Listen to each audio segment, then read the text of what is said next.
Hi കൂട്ടുകാരെ, ഞാനിവിടെ പറയാൻ പോകുന്ന കഥ സോളമൻ രാജാവിനെ പറ്റിയുള്ളതാണ്.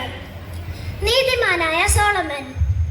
വിജ്ഞാനാം സോളമൻ ലോകമെങ്ങും കീർത്തി പേരുത്തവനായിരുന്നു. സൂര്യനെ പോലെ പ്രഭാവനായി നീണാൻ ഭരിച്ചവനായിരുന്നു. അതാ അക്കാണുന്നതാണ് സോളമൻ രാജാവിന്റെ കൊട്ടാരം. ദാരുശില്പങ്ങളാൽ അലങ്കൃതമായ ആ മനോഹരമായ കൊട്ടാരം. സോളമൻ രാജാവ് രാവിലെ മന്ദം മന്ദം ഉലാത്തിക്കൊണ്ടിരിക്കുകയാണ്. സുപ്രഭാതം പൊട്ടിവിടരുന്നതേ ഉള്ളൂ.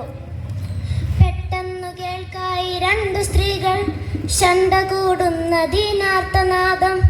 കാര്യമെന്താണെന്നറിയുവാനായി രാജാവ് കാതോർത്തു തെല്ലുനേരം. ആരാണവിടെ ശണ്ട കൂടുന്നത്? രാജാവ് തന്റെ സേവകന്മാരോട് ചോദിച്ചു. പൊന്നു തിരുമേനി, രണ്ട് സ്ത്രീകൾ കുറെ നേരമായി നമ്മുടെ കൊട്ടാരവാതിൽക്കൽ നിന്നുകൊണ്ട് ശണ്ട കൂടുകയാണ്. എങ്കിൽ അവരെ ഉടനെ നമ്മുടെ മുന്നിൽ ഹാജരാക്കൂ, രാജാവ് കൽപ്പിച്ചു. സ്ത്രീകൾ കൊട്ടാര വളപ്പിലേക്ക് കടന്നു വന്നു. ഒരു പിഞ്ചു കുഞ്ഞിനെ കയ്യിലേന്തി ഓടിപ്പിടഞ്ഞങ്ങു വന്നൊരുത്തി. ഒരു കുഞ്ഞിൻ ജഡവുമായി മന്ദം മന്ദം പിന്നാലെ വന്നെത്തി മറ്റൊരുത്തി. സ്ത്രീകളുടെ വരവ് കണ്ട രാജാവ് അവരോട് ചോദിച്ചു, എന്താണ് നിങ്ങൾ ശണ്ട കൂടുന്നത്?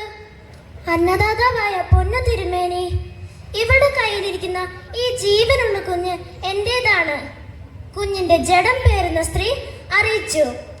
ഹോ, കള്ളം, പച്ചക്കള്ളം! തിരുമേനി, ഇവിടെ വാക്ക് വിശ്വസിക്കരുത്. ഇത് എന്റെ കുഞ്ഞ് തന്നെയാണ്. ഇതിന് ഞാൻ ആർക്കും തരില്ല. അപ്പോഴേക്കും മറ്റേ സ്ത്രീ പറഞ്ഞു തുടങ്ങി. രാജാവേ, ഞങ്ങൾ രണ്ടുപേരും ഒരേ വീട്ടിൽ താമസിക്കുന്നവരാണ്. ഇവൾ വീട്ടിലുണ്ടായിരുന്നപ്പോഴാണ് എനിക്കൊരു കുഞ്ഞ് ജനിച്ചത്.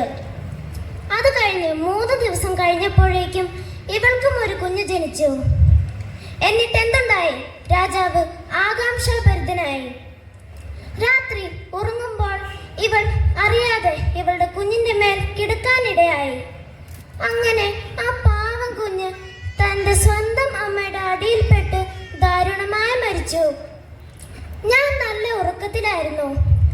അപ്പോൾ ഇവളുടെ മരിച്ച കുഞ്ഞിനെ എന്റെ സമീപത്ത് കിടത്തി. എന്നിട്ട് എന്റെ ജീവനുള്ള കുഞ്ഞിനെ ഇവളെടുത്തു. ഇത്രയും കാര്യങ്ങൾ ചൊല്ലിയപ്പോൾ മറ്റവൾ കോപിച്ചു ചാടി വീണു. ഈറ്റപ്പുലിയുടെ മാതിരിയിൽ തീക്കണ്ണുമായി അവൾ ചാടി വീണു. അങ്ങനെയല്ല തിരുമേനി, ഇത് എന്റെ തന്നെ കുഞ്ഞാണ്. അവരുടെ തർക്കം അങ്ങനെ പൊടി പൊടിച്ചു. രാജാവ് ഇതെല്ലാം ശാന്തമായി കേട്ടിരുന്നു. അവസാനം എന്തോ തീരുമാനിച്ചുറപ്പിച്ചതുപോലെ അവിടുന്ന് കൽപ്പിച്ചു, ആരവിടെ ഒരു വാൾ കൊണ്ടുവരൂ. വെട്ടിത്തിളങ്ങുന്ന വാളുമായി പെട്ടെന്നൊരു ഭടൻ പാഞ്ഞു വന്നു. നീതി നടത്തിപ്പ് കാണുവാനായി ആളുകൾ സാഗൂതം നോക്കി നിന്നു. എല്ലാ കണ്ണുകളും സോളമൻ രാജാവിന്റെ മുഖത്തേക്കായിരുന്നു. എന്താണവോ അവിടുന്ന് കൽപ്പിക്കാൻ പോകുന്നത്? രാജാവ് 2 സ്ത്രീകളെ മാറി മാറി നോക്കി. എന്നിട്ട് അവിടുന്ന് കൽപ്പിച്ചു, കുഞ്ഞിന്റെ അവകാശികളായി ഇവിടെ 2 പേരാണുള്ളത്. 2 പേരും കുഞ്ഞിനെ പ്രസവിച്ചതാണെന്ന് തറപ്പിച്ച് പറയുകയും ചെയ്യുന്നു. അതിനാൽ കുഞ്ഞിനെ 2ആയി വെട്ടിമുറിച്ച് ഓരോ പങ്ക് ഇരുവർക്കും നൽകുന്നതാണ് നീതി എന്ന് നാം പ്രഖ്യാപിക്കുന്നു. വേഗമാകട്ടെ. രാജാവിന്റെ കൽപ്പന കേട്ട നേരം കൊട്ടാരം പോലും വിറച്ചുപോയി. രാജാജ്ഞ നടപ്പിലാക്കാൻ സേനാനായകൻ കയ്യിൽ വാളെടുത്തു. എന്നിട്ട് കുഞ്ഞിനെ പൊക്കി പീഠത്തിൽ കിടത്തി. ഈ കാഴ്ച കണ്ടു നിന്ന ഒരു സ്ത്രീ രാജാവിന്റെ കാൽക്കൽ കെട്ടി വീണ് കരഞ്ഞപേക്ഷിച്ചു, അരുതേ, ആ പിഞ്ചു കുഞ്ഞിനെ കൊല്ലരുതേ. അങ്ങയുടെ ആഗ്രഹം പോലെ അതിനെ ആർക്കെങ്കിലും കൊടുത്തോളൂ. അടിയൻ അത് സമ്മതമാണ്. അപ്പോഴേക്കും മറ്റേ സ്ത്രീ പറഞ്ഞു, വേണ്ട വേണ്ട, രാജാവ് കൽപ്പിച്ചത് തന്നെയാണ് ശരി. കുഞ്ഞിന്റെ പകുതി എനിക്കും പകുതി നിനക്കും.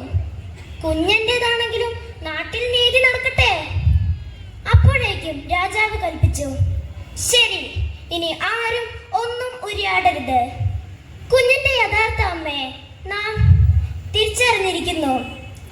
കുഞ്ഞിനെ കൊല്ലരുത് എന്ന് കരഞ്ഞപേക്ഷിച്ച ഈ സ്ത്രീ ആണ് കുഞ്ഞിന്റെ യഥാർത്ഥ അമ്മ. കുഞ്ഞിനെ രണ്ടായി വെട്ടിമുറിക്കാൻ പറഞ്ഞ ഈ സ്ത്രീ കടുത്ത കാപട്യക്കാരിയും കുറ്റവാളിയുമാണ്. വൈകാതെ സേവകർ ആ കുഞ്ഞിന്റെ യഥാർത്ഥ അമ്മയ്ക്ക് അതിനെ നൽകി. മറ്റേ സ്ത്രീക്ക് അർഹമായ ശിക്ഷയും നൽകി. സോളമൻ രാജാവിൻ നീതി കേൾക്കെ മാലോകർ കോരിത്തരിച്ചു പോയി.